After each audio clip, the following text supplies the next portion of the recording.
Right, we're ready for next act? Yes! Ladies and gentlemen, say back to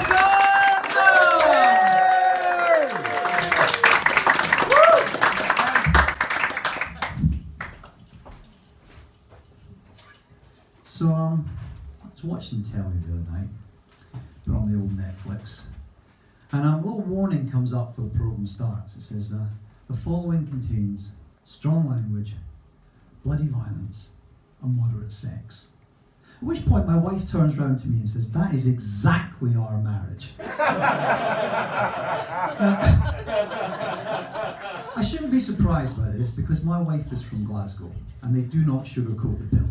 Well, actually they do, that's the only way they'll get them to take their medicine. But on the whole, in Glasgow, they tell it like it is. They call a spade, and they also call 2 litres of diamond white breakfast and scurvy a career goal.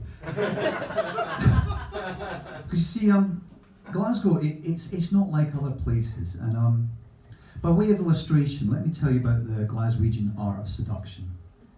Imagine, if you will, we're back in the 1980s, where a young and impressionable teenage boy falls under the predatory gaze of an older cougar-type woman. It's your standard Mrs. Robinson fantasy, but for Dustin Hoffman that played out with smouldering looks and subtle innuendo. In Glasgow it's somewhat different. Older cougar lady spots young impressionable teenage boy. Older cougar lady takes off young impressionable teenage boy's trainer and throws it in the eaves. Impressionable teenage boy goes off to get his trainer. Older cougar lady follows him in and gives him a blowjob. Now, the important thing to take from this story is the impressionable nature of the teenage boy. Because when something like that happens to you, it does leave an impression. For ages afterwards, I'd be going into clubs, and if I spot a girl I fancied, I'd take my shoe off, make sure she got a good look at it, and chuck it in the corner like some randy angler chumming the waters with a Reebok. And you won't be surprised to learn this didn't work. Equally, you won't be surprised to learn that being a teenager, I thought the only thing was wrong, and I'd chosen the wrong sort of trainer. So the next night I'd be in there with an Adidas. Give it a go at that. How about a Nike? But a New Balance? We got a nibble off a New Balance? No, I got nothing. Actually, all I got was trench foot from walking home in the pissing wet in one stocking foot. But obviously I'm not in Scotland anymore. Yeah, I'm down here, but I do go back when I can, back to see my mum. And we all know what the best thing about going back to see our mums is, don't we? And it's not getting your trainer back. It's checking the local papers to see which one of your old school friends has been nicked. And last time I was back, I struck gold. Because Scott bloody Rogers, the boy who made sure I started every day of school with a Chinese burn, had been nicked and was in court on a charge of unsolicited equine masturbation. Or for those of you without a legal degree, going into a field and tossing off horses. Don't ask me how Scott had fallen into this. Maybe his Chinese burn habit had spiraled out of control. But there he was. And the best thing about it is how they caught Scott. Because the police set a honey trap.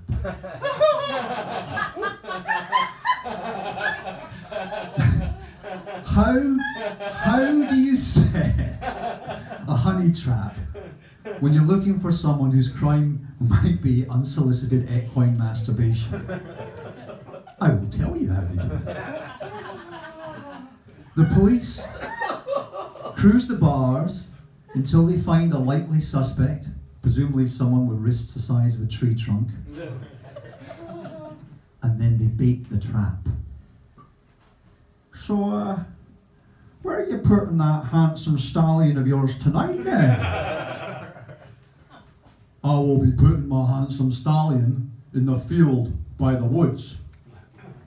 Yeah, the field by the woods with the gate that doesn't shut very well. Yes, I will be putting my handsome stallion in the field by the woods with a gate that doesn't shut very well. And how will you know it's your stallion? That is easy. It will be standing under a red light wearing Tom Ford cologne and a crotchless saddle. Boom! The trap is sprung and Scott is up to the field by the woods and there he is caught literally red-handed. You step away from the horse. Put your hands where I can see them. Oh, Jesus Christ, get that guy a Kleenex. A brilliant plan, you might think. Expert policing, expertly executed. But actually, a total waste of police time and resources. All they needed to do was catch Scott, was go in the bar he was drinking, and chuck a horseshoe in the corner. Ladies and gentlemen, you've been way too kind. Thank you very much. Ladies and gentlemen, give it up for Scott.